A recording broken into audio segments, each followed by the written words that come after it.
English నేర్చుకుని అనర్గళంగా మాట్లాడాలనుకుంటున్నారా? అయితే వెంటనే కాల్ చేసి రిజిస్టర్ అవ్వండి. నమస్తే రమగారు. నమస్తే జయ. రమగారు, పతివ్రతల కథలు చాలా ఉన్నాయి మనకి. మనం కూడా కొన్ని డిస్కస్ చేసాము.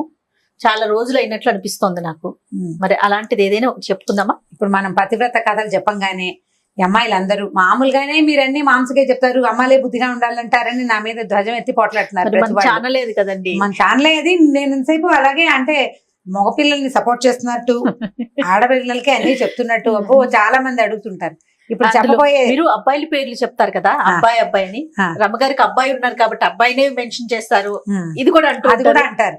అంటే అది అలవాటు అయిపోయింది కదా. మామ్స్ మీరు ఎవరు కంగారు పడద్దండి, నాకు కూతురు ఉంది. సో నేను డెఫినెట్ గా అమ్మాయి మాట్లాడిస్తారు అమ్మగారిని. అదే ఇప్పుడు ఎలా అంటే మేము చాలా మంది సిస్టర్స్ కదా జయ. చివరి 4 లో మా నలుగురిలో ఒక్కక్కకి అమ్మాయి ఉంది. మిగిలిన ముగ్గురికి తలా ఒక 2 అబ్బాయిలే. ఈ బాయ్స్ ఎక్కువగా ఉంటాం. మా ఇంట్లో కూడా అంటే మా వారి వైపు కూడా అందరు మగపిల్లలే. చాలా లేట్ గా ఒక చిటిపాప అయ్యి మాకు. ఆడపిల్లల పేర్లు చెప్పడానికి కానీ ఆడపిల్లల బట్టలు కొనడానికి కానీ అవకాశం భగవంతుడు బాగా ఇవ్వాల. నాకు కొంచెం తక్కువ ఇచ్చాడు. నాకు చాలా అమ్మాయిలు ఇష్టం కానీ అలా ఇవ్వలేదు. మరి ఏం చేస్తాం, అందుకని ఇది అలవాటైపోయి వాడు అంటుంటాను నేను. ఎంతసేపు వాడని ఎందుకంటారు? ఒకవేళ అమ్మాయిని చూడండి, ఇంకోటి ఉంది.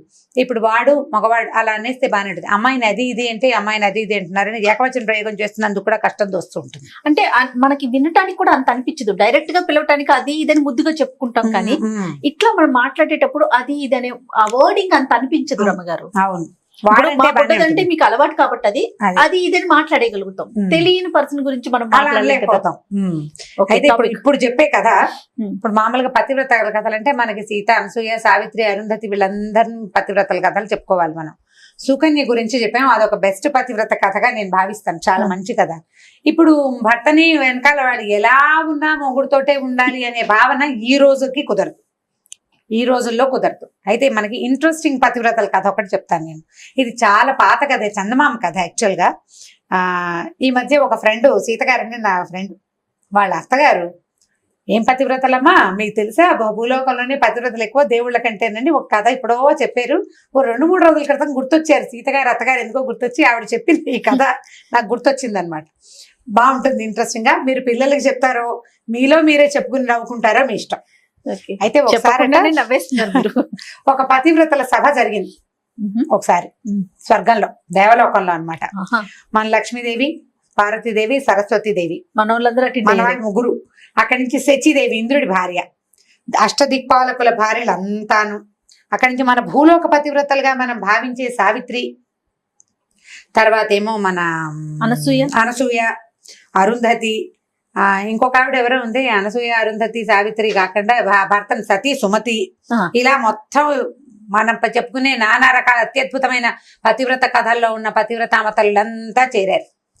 నేను గ్రేట్ అంటే నేను గ్రేట్ అని ఒక లేడీస్ మీటింగ్ పెట్టుకుంది. మామూలుగా మనం లేడీస్ మీటింగ్ అంటే జనరల్ కిటీ పార్టీస్ లో కూడా ఏం చేస్తాం, మా ఇంట్లో మేము ఆ వంట చేస్తాం, ఇవన్నీ అది చాలా బాగా కుదిరింది, మా వాళ్ళంతా మెచ్చుకున్నారు ఒకటి. లేదా సీతగారు ఎవరో మా సీతగారు ఎంత బాగా చేశారో కూర, సీతగారు చేసిన పచ్చళ్ళు అదిరిపోతాయని ఒకళ్ళకి పట్టం కడతాం. మిగిలిన వాళ్ళంతా సీతగారు పడబో వాళ్ళ అత్తగారు వచ్చినప్పుడు భలే బాగా చేశారండి, సీతగారు పట్టు చీర కట్టుకున్నారు ఎంత బాగుందో అని మనం అంతా కలిసి ఒక ఆవిడకి పట్టం కడతాం. లేకపోతే ఎవరికి వాళ్ళం పట్టం కట్టుకుని మాట్లాడుకుంటాం. జనరల్ గా లేడీస్ మీటింగ్స్ లో జరిగేది ఇదే. మీరు ధ్వజం ఎత్తకండి అమ్మా నా మీద, సహజంగా జరిగేదే చెప్తున్నాను. ఎంత మిడిల్ క్లాస్ మొరాలిటీస్ లో ఉండే భాగాలు అనమాట ఇవన్నీ. మన గురించి మనం చెప్పుకుంటాం కదా. ఇవాళ టీవీలో చూసి ఒక పచ్చడి చేశాను, చాలా బాగా వచ్చింది. నువ్వు చెప్పిన పచ్చడి చేశాను, ఇది బాగా కుదిరిందని సాధారణంగా చెప్పం. టీవీలో చూశాను, యూట్యూబ్ లో చూశాను, అలాంటివి చెప్తాం. పుస్తకాలు మా చిన్నప్పుడు పుస్తకంలో ఉండేది. నేనైనా అంతే. మన ముందున్న మనిషిని మనం పొగడలేమండి, మన వెనక మనకి కనిపించని, మనకి దూరంగా ఉన్న వాళ్ళని సహజంగా వాళ్ళలో మనకి నచ్చినా నచ్చకపోయినా వాళ్ళ పేరు జయ ఒప్పుకుంటుంది కాబట్టి అందరూ ఒప్పుకోవాల్సింది. సో ఇప్పుడు వీళ్ళంతా ఇలా డిస్కషన్ పెట్టుకున్నారు. కొంతమంది ఏమో పార్వతీదేవి గొప్ప అన్నారు, కొంతమంది శచీదేవి గొప్ప అన్నారు, కొంతమంది సతీ, సుమతి గొప్ప అన్నారు. వాదించుకున్నారు, ఏమి అవల, ఎవరిళ్ళకి వాళ్ళు వెళ్ళిపోయారు. మళ్ళీ ఇంకోసారి మీటింగ్ పెట్టుకుని దీన్ని సాధించాలనుకున్నారు. Very good. ఈ ఇళ్ళకి వెళ్ళిపోగానే సరస్వతీదేవి ఏమిటండి వీళ్ళు ఎవరు నన్ను గుర్తించరు, నేను ఎంత పతివ్రతం కాకపోతే మీ నాలుక మీద నన్ను పెట్టుకున్నారు అని సరస్వతీదేవి ఇంటికి వెళ్ళి భర్తకు చెప్పింది. లక్ష్మీదేవి ఏం చేసింది, ఆవిడ వెళ్ళి ఇంటికి వెళ్ళింది కదా ఆవిడ కూడా. వీళ్ళంతా పతివ్రతలా వాళ్ళ మొహమాండి, నన్ను కాబట్టి మీరు చెస్ట్లో హృదయంలో పెట్టుకున్నారు, ఎప్పుడు నిత్యం నేను మీతోటే ఉంటా, నిత్యానపాయం నేను. నాకంటే పతివ్రత ఎవరుంటారు? వాళ్ళ పేర్లు వీళ్ళ పేర్లు చెప్తున్నారు అందరూ నామినేషన్లకి. నాకేమీ నచ్చలేదండి, వీళ్ళందరూ ఏమిటి ఇలా ఉన్నారని. లక్ష్మీదేవి పార్వతీదేవి ఇంటికి వెళ్ళింది. ఆవిడ అంటుంది, నేను సగభాగాన్ని మీలో, శివుడు లేనిదే అసలు శివాగ్ని లేనిదే చీమైనా పుట్టదు. అలాంటి సాక్షాత్ పరమశివుడిలో సగభాగాన్నైనా నేనుండగా మిగిలిన వాళ్ళంతా వాళ్ళ పేర్లు వీళ్ళ పేర్లు సజెస్ట్ చేస్తున్నారు. ఏమీ నచ్చలేదు నాకు, ఏమిటో వీళ్ళ ధోరణి, ఆడాళ్ళు ఇలాగే ఉంటారని ఆడవాళ్ళ మీద తన ఉద్దేశాన్ని వెలిబుచ్చింది. ఇలా మాట్లాడుకున్నారు. అయితే నారదుడు త్రిలోక సంచారి కదా, ఆయన ఈ 3 ఇళ్లలోనూ విని ఇంకా ఇంద్రుడి ఇంటికి వెళ్ళి అక్కడికి వెళ్ళి ఇక్కడికి వెళ్ళి అందరిళ్ళకి వెళ్ళి చూశాడు. సతీ సుమతంది మా ఆయనకి కుష్ఠరోగం వచ్చినా కూడా ఆయనకి ఎక్కడ వేసి దగ్గరికి తీసుకెళ్ళమంటే అక్కడికి బొట్లో కూర్చోబెట్టి తీసుకెళ్లాను. ఆయన అన్నం తింటుంటే ఆయన వేలు ఊడి కంచంలో పడిపోతే ఆ అన్నాన్ని అసహించుకోకుండా తిన్నాను, నాకంటే పతివ్రత ఎవరుంటుంది అంటుంది సుమతి. సావిత్రి అంటుంది, నేనేమో యమధర్మరాజు వెనకాల పడి ఆయన ఇంటి దాకా వెళ్ళి నా మొగుడు నేను లాక్కొచ్చుకున్నాను, నాకంటే పతివ్రతలు ఎవరండి అని సావిత్రి అంటుంది. అనసూయమ్మ గారు ఇంకోటి అంటుంది, త్రిమూర్తులు మా ఇంటికి వస్తే నా మానం పోకుండా నేను వాళ్ళని పసిపిల్లలను చేసి నగ్నంగా వడ్డించాను, నేను నాకంటే పతివ్రతలు ఎవరైనా ఉంటారా అని ఆవిడంటుంది. సరే వీళ్ళందరి దగ్గర విని ఆయన ఏం చెప్పాడంటే నెక్స్ట్ మీటింగ్ ఒపీనియన్ తీసుకుని నెక్స్ట్ మీటింగ్ లో వీళ్ళంతా కూడంగానే ఏం చెప్పాడంటే, మీరెవ్వరూ కాదమ్మా, మీకంటే అత్యద్భుతమైన పతివ్రత భూలోకంలో ఉంది, భూలోకంలో ఉన్నారు పతివ్రతలు అంటే వాళ్ళు అన్నాడు. అనేసరికి అందరికీ ఆశ్చర్యం, ఏమిటి ఏం భూలోకం, చచ్చిపోతారు వాళ్ళు, 100 ఏళ్ళు అయ్యేసరికి చచ్చిపోతారు, 100 కాకుండా కూడా పోతారు, కొంతమంది పురుట్లో పోతారు, కొంతమంది మధ్యలో పోతారు, హార్ట్ అటాక్లు బ్రెయిన్ అటాక్లు ఎన్ని అటాక్లు ఉన్నాయి, ఎక్కడో చోట పోతారు. వాళ్ళకి అంటే మోర్టాలిటీ ఉంది, అంటే మృత్యు ఉంది వాళ్ళకి, ఇమ్మోర్టల్స్ కాదు వాళ్ళు, అంటే శాశ్వతత్వం లేదు. వాళ్ళ ప్రత్యేకత ఏమిటంటే మీకు తెలీదు, భూలోకంలో బ్రహ్మాండమైన పతివ్రతలు ఉన్నారు. నాకు తెలిసిన ఒక ఆవిడ పేరు చెప్తాను, కావాలంటే కనుక్కోండి అన్నాడు. కనుక్కోమని ఫ్రమ్ అడ్రస్ చెప్పాడు. ఫలానా అడ్రస్ లో ఒక ఆవిడ ఉంటుంది, ఆవిడ బ్రహ్మాండమైన పతివ్రత అని. వీళ్ళంతా ఆశ్చర్యపోయారు, ఇదేమిటి ఇన్వెస్ట్ చేసాము, ఇవన్నీ పోయినాయా, భూలోకంలో ఉన్న అదేవతో చిన్నపిల్ల ఉంటుంది, అదే అసలు దానికి ఏమొచ్చు, దానికి ఏం తెలుసు పతివ్రత్యం గురించి, కనుక్కోవాల్సిందే అనుకున్నారు. ఈ గుంపంతా పడి వెళ్తే ఆవిడ బెదిరిపోతుందేమో, అందుకని ఏమనుకున్నారు, అందరూ కలిసి ఒక రిప్రజెంటేటివ్ని పంపించాలనుకున్నారు. వీళ్ళందరిలోకి పెద్ద ముత్తైదువు, ముగ్గురమ్మలకి మూలపటమైన పార్వతీదేవిని పట్టుకున్నారమ్మా, తమరెళ్ళి కనుక్కురండి ఏమిటి ఆవిడకున్న ప్రత్యేకత. నారదుడు నారదుడే చెప్పాడంటే ఏదో ఉందన్నమాట. సరే ఆవిడ సరే కనుక్కుంటాను, మీరందరూ స్థిమితంగా ఉండండి అని చెప్పింది. మర్నాడు వీడు చక్కగా ప్రాతకాల వ్యవహారాలన్నీ చూసుకుని ఆవిడ పెట్టాల్సిన భోజనాలు అవి ఉంటాయి, అన్నపూర్ణాదేవి కదా, పెట్టేసి వెళ్ళింది. వెళ్ళేసరికల్లా కొద్దిగా ఆవిడ వెళ్ళేసరికి చీకటి పడిపోయింది. వ్యవహారాలన్నీ తెముల్చుకుని వెళ్ళేసరికి తలుపు కొట్టింది. అదొక పూరి గుడిసె, చిన్న ఇల్లు, పూరని మరీ బుజ్జిది కాదు, మామూలు తాటాకులు ఇల్లు. తలుపు కొట్టేసరికి ఎవరో అమ్మాయి లోపల నుంచి పలికింది. ఎవరమ్మా, ఎవరండి అంది. నేనమ్మా పార్వతీదేవిని తలుపు తీయమంది. అనేసరికల్లా, ఏమండి అయ్యో మా ఆయన ఇంట్లో లేడండి, ఎవరైనా వస్తే తలుపు తీయద్దన్నాడు, పార్వతమ్మే వచ్చిందని అడిగి తలుపు తీయనా అని అడగడానికి అనుజ్ఞ తీసుకోవడానికి ఏమో మా ఆయన ఇంట్లో లేడు, అమ్మ మీరు రేపు పని చేస్తారా, రేపు పొద్దున్నే రండి, ఈ రాత్రికి మా ఆయన ఇంటికి వచ్చాక పార్వతీదేవి వచ్చింది తలుపు తీయమంటావా అని అడుగుతాను, ఆయన తీయమంటే రేపు పొద్దున్న తీస్తానమ్మా, ఏమి అనుకోకుండా ఇంటికి వెళ్ళిపోవా నువ్వు అంది. పార్వతీదేవి ఏమిటి నేను వస్తే మొగుడిని అడగాల వసిని అనుకుని, సరేలే ఏమిటో వీళ్ళ భూలోక నియమాలు మనకు తెలియదని ఆవిడ వెళ్ళిపోతే ఈవిడేం చేసింది, ఈ అమ్మాయి భర్తను అడిగింది, రేపు పార్వతీదేవి వచ్చింది సాయంకాలం తలుపు తీయమంటావా, రేపు పొద్దున వస్తానందంటే ఆ తీయి పార్వతీదేవిని తీసుకొచ్చి లోపల కూర్చోబెట్టి మంచినీళ్ళు అవి ఇవి మంచి మాట్లాడమని చెప్పాడు భర్త. దేవతని ఆవిడ దేవత పైనుంచి వచ్చిందని తెలుసు. పార్వతీదేవి భర్త తలుపు తీయద్దన్నాడు, ఎవరైనా వస్తే తలుపు తీయద్దన్నాడు, అందుకని తీయలేదు. మర్నాడు పొద్దున పార్వతీదేవి బయలుదేరేసరికి ముందు ఈ కాలంలో వీళ్ళంతా మాట్లాడుకోవడం విన్నాడు కదా వినాయకుడు. విని ఆయన ఏమన్నాడు అంటే, అమ్మ నేను వస్తానే, ఆవిడెవరో చూస్తానన్నాడు.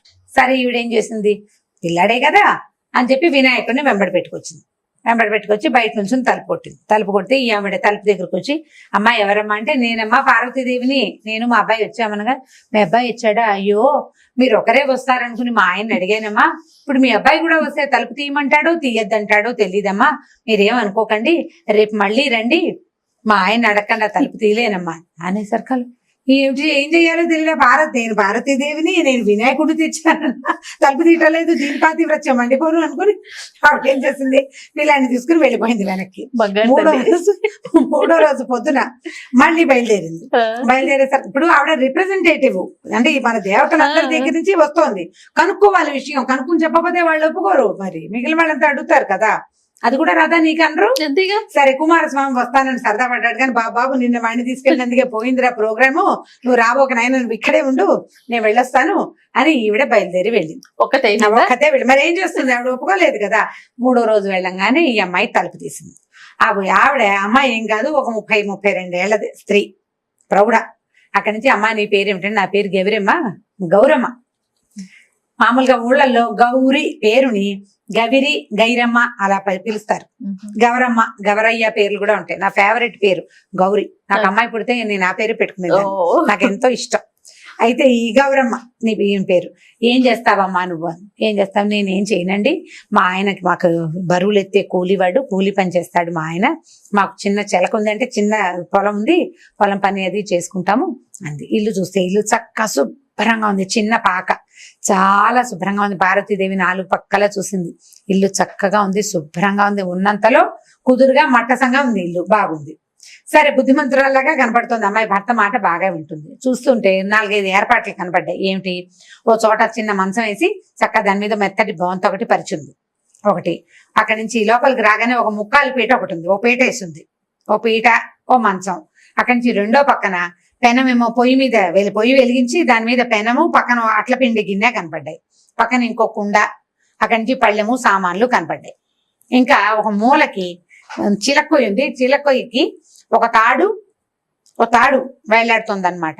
ఒక చిన్న చెర్నాకోల్ లాంటి సాధనము ఉన్నాయి. ఈ సామాన్లన్నీ చూసి, అమ్మ ఇవేంటి, ఇవన్నీ ఉన్నాయి మీ ఇంట్లో అని అడిగింది. అడిగితే, మా ఆయన చాలా పనిచేసి వస్తాడు కదండి అమ్మగారు, ఆయన పనిచేసి వచ్చాక అలసిపోయి వచ్చి కూర్చుంటానంటాడో పడుకుంటానంటాడో. కూర్చుంటే కూర్చోడానికి ముక్కాలు పెట్టేసి ఉంచుతానండి. ఒకవేళ పడుకుంటానన్నాడు అనుకోండి, బొంతేసి పక్క రెడీగా ఉంటే పడుకుంటాడు కదా రాగానే. కాస్త బాగుంది. మరి కుండ ఉంది, ఇప్పుడు కుండ అంటే అది అన్నపు కుండ అని తెలుస్తుంది. మళ్ళీ అట్లపైన ఎందుకు పెట్టేవని, కాదమ్మా ఒకవేళ అన్నం తింటాను అన్నాడు అనుకోండి, సాయంకాలం అయిపోతుంది కదా, అన్నం తింటానంటే తర్వాణి కుండలో అన్నం ఉంది, అన్నం పెడతా.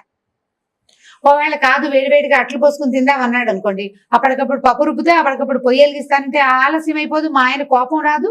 అందుకని మా ఆయన వచ్చే టైంకి పెనం వెలిగించి రెడీగా పెట్టుకుంటానండి.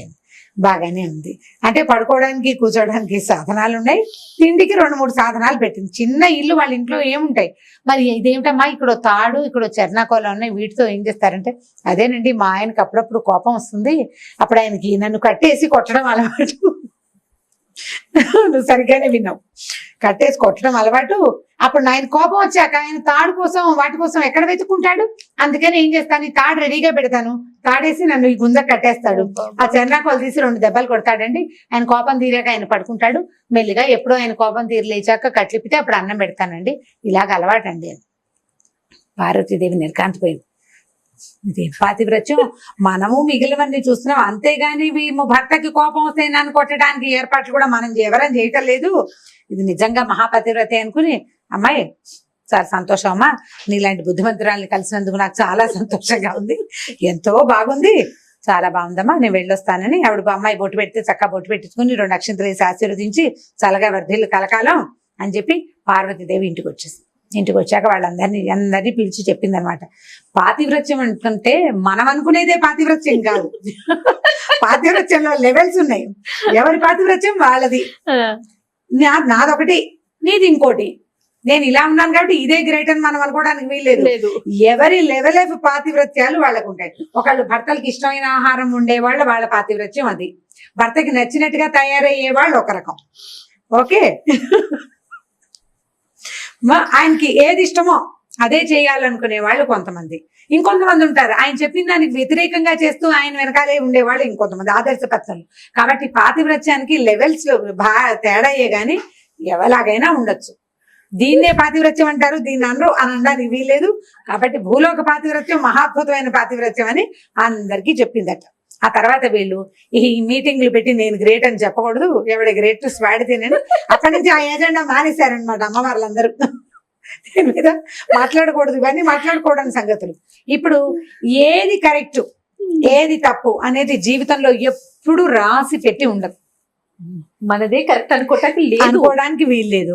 మనతో ఉన్న వాళ్ళకి ఏం కావాలో అది మనం చేయగలుగుతామా లేదా అనేదే టాస్క్, టఫ్, అంతే. పాతివ్రత్యం నేను అనుకునేది కాదు, అవతల వాడు అనుకునేది. అది ఎప్పటికీ మీట్ అవ్వలేం మనం. కన్క్లూజన్ సరిగ్గా అర్థం చేసుకోండి. ఎప్పటికీ అవతల వాళ్ళకి కావలసినట్టుగా చేయటం ఎవ్వరి వల్ల కాదు. ఆడవాళ్ళని భర్తలు సాటిస్ఫై చేయలేరు అన్ని విషయాల్లో, కొన్ని చేస్తే కొన్ని చేయలేకపోతారు. అలాగే మగవాళ్ళని భర్తల్ని కూడా వాళ్ళకి బాగా నచ్చేలాగా ఉండటం మన వల్ల కాదు, కొన్ని చేయగలుగుతాం. కాబట్టి మనకి ఏది దొరికిందో దాని మీద సంతోషించాలి. చిన్న పిట్ట కథ దీంతో పాటు చెప్తాను, మీకు ఇంట్రెస్టింగ్ గా ఉంటుంది. ఉద్దాలకుడు అని ఒక శిష్యుడు ఒక మహాగురువు గారికి. అయితే ఈ ఉద్దాలకుడు ఏంటంటే భార్య అసలు మాట వినేది కాదు.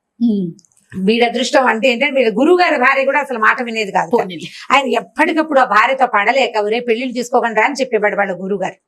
చెప్పేవాడు కానీ ఆయన పెళ్లి చేసుకున్నాడు, ఏదో సంసారం నడుస్తూ ఉండేది. ఓసారి ఏమైందంటే ఈ శిష్యులందరికీ చెప్పేవాడు కానీ ఎవరు దాని వాళ్ళు వీళ్ళకే లేక పెద్దవాళ్ళు బలవంతం వీడికే సరదా పుడుతుందో పెళ్లిళ్ళు చేసేసుకుంటారు. ఈయన ఏం చేశాడంటే పెళ్ళంతో విసిపోయి గురుగారు దేశ సంచారానికి వెళ్ళేసరికల్లా ఆ దేశ సంచారానికి వెళ్ళినప్పుడు ఈ ఉద్దాలకుడు ఇంటికి వచ్చాడు.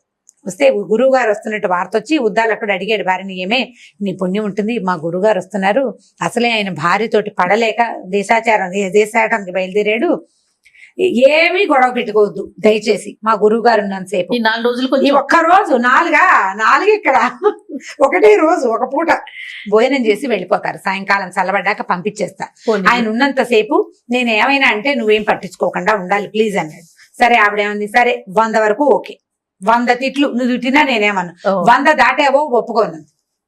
ఈయనకి దొరికిందే ఛాన్స్ అనుకున్నాడు, తాట తీసేస్తానని చెప్పింది. ఈయన సరేనన్నాడు. అక్కడి నుంచి ఈయన రాగానే గురువు గారికి కయ్యమే నీ మొహమంట నీళ్ళు తీసుకురా అన్నాడు, తెచ్చింది. నీ దుంపదగా నీకు అది కూడా రాదేంటి అన్నాడు. ఇలాంటి తిట్లు నేను మంచి తిట్లు తిడుతున్నాడు, నాకు అవే వచ్చు, బోలెడన్ని లకార మకార ప్రయోగాలతోటి మొత్తానికి కాబట్టి నానా తిట్లు తిడుతూ భార్యని తను ఎంత కంట్రోల్లో పెట్టాడో గురువు గారికి చూపించాడు ఉద్దాలకుడు. ఒక్క రోజులో ఒక్క పూటలో పొద్దునే వచ్చారు, పొద్దునే కాలకృత్యాలు తీసుకున్నారు, నదికి వెళ్ళారు, కాళ్ళు కడుక్కున్నారు, ఇంకేదో చేశారు, భోజనాన్ని కూర్చుంటే అది తేవే నీ మొహమండ అన్నాడు, ఇది తీసుకురావే నీ మొహమండ అన్నాడు, అది కూడా రాదా మీ అమ్మా నాన్న ఎలా పెంచారే అన్నాడు.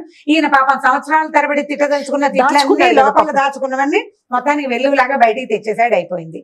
సరే ఆవిడ పులుసు వడ్డించడానికి రాచిప్ప పట్టుకొచ్చింది, రాచిప్ప కాదు కుండే తెచ్చింది, పులుసు కుండ తెచ్చింది. చివరికి ఆవిడ ఈయన తిడతానని చెప్పాడు కదా, పొద్దు నుంచి ఆవిడ ఒక 100 చింతపిక్కలు లెక్క పెట్టి ఒక కుండలో పోసుకుంది.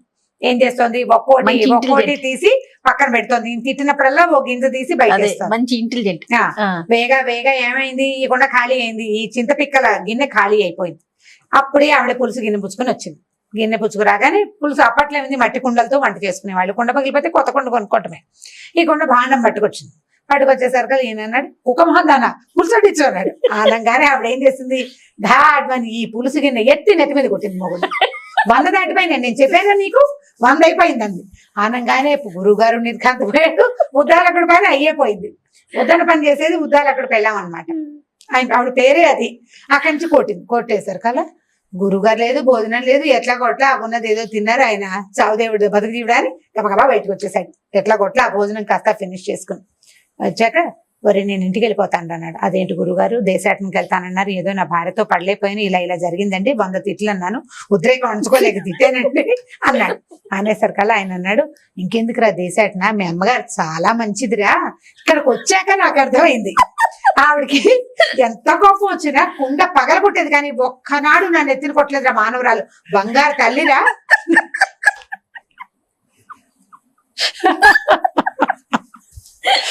ఎంత మంచిది గురువమ్మ గారు, చాలా మంచిది, కుండ పగలగొట్టేది కానీ విసిరేసేది, అంతేగాని నా నెత్తి మీద కొట్టలేదు. చూడు ఇప్పుడు గురువు గారు పెద్దవాడు అన్నం తింటాడని లేదే నీ పెళ్ళానికి, నీ నెత్తి మీద కొట్టిందా, నీ నెత్తి మీద ఆగిందా, కుండ పెంకు నాకు తగిలింది, సగం పులుసు నా మీద పడింది, అన్నం అధ్వానం అయిపోయింది, ఏదో పెద్దవాడిని భోజనానికి పిలిచాం, కనీసం బయట నుంచి వచ్చిన అతిథికి అన్నం పెడదామని ఇంకితం లేదురా నీ పెళ్ళానికి, దీనికంటే మా ఆవిడ చాలా మంచిది, పాపం ఏం చేస్తుందో తిట్టడానికి కొట్టడానికి మనిషి లేక ఎంత అవస్థపడుతుందో నేను వెళ్ళిపోతాను రా అని గురువు గారి ఇంటికి వెళ్ళిపోయాడు. ఇప్పుడు పాతివ్రత్యం లెవెల్స్ చూసారు ఎలా మారిపోయినాయి. ఆవిడ గిన్నెలు విసిరేస్తుంది, ఇంట్లో నుంచి బయటకు వచ్చేసాడు ఈయన. ఈవిడ ఏకంగా ఈవిడ పగలగొడుతోంది. ఏకంగా నెత్తి మీదే పగల కొట్టేస్తుంది. కాబట్టి ఏది బెటర్మెంట్ ఇవి ఆలోచించుకుని ఇప్పుడు ఈ కథని తల్లులు చక్కగా శ్రద్ధగా వినండి అమ్మా, బాగా అర్థం చేసుకోండి. ఈ 2 కథల్ని మీరు హస్బెండ్స్ కి చెప్పాలి. ఇప్పటిదాకా పిల్లలకి చెప్పే కథలే చెప్పాం. అవునండి. ఫస్ట్ టైం భర్తలకు చెప్పవలసిన కథలు నెంబర్ 1 శ్రీకారం చుట్టాం ఇవాళ. నేను ఎప్పుడైతే ఆన్ ఎయిర్ అవుతుందో ఫస్ట్ ప్రకాష్ కి షేర్ చూపించాను చేస్తాను. నువ్వు. నేను మా వారు వింటూనే ఉంటారు ఈ కథ, నేను చెప్తూనే ఉంటాను. మీకు అది చెయ్యక కదా నేను ఎంత మంచిదానో మీకు అర్థం కావటం లేదని చెప్తుంటాను అప్పుడప్పుడు. చాలా బాగుందండి. ఈ 2 కథలు గుర్తుపెట్టుకోవాలి, వీటిని అవసరమైనప్పుడు వాడాలి. వాడుతూ ఉండాలి జాగ్రత్తగా. మళ్ళీ మోతాదు మించకూడదు. నాకు మాత్రం చెడ్డ పేరు తేకూడదమ్మా మీరు. రమ్మగారు చెప్పారని చూపించొద్దా? నన్ను నా పేరు చెప్పకూడదు. రమ్మగారు మాకు ముందే చెప్పారని మాత్రం నన్ను చెడ్డ చేయొద్దు. నేను బంగారు తల్లినే మా ఇంట్లో. ఇబ్బంది చాలా పెడతారు బాగుంది. కొంతమంది. అలాంటప్పుడు దీన్ని వాడుకోండి. ఈ 2 కథలు పూర్తిగా అమ్మాయిల కోసం, అంటే తల్లుల కోసం అని చెప్పడం లేదు నేను, అమ్మాయిల కోసం. అమ్మాయిల కోసం. ఓకే, సూపర్ రమ్మగారు, చాలా బాగుంది. ఇంకొక స్టోరీతో మళ్ళీ కలుద్దాం. తప్పకుండా Thank you. చేయం.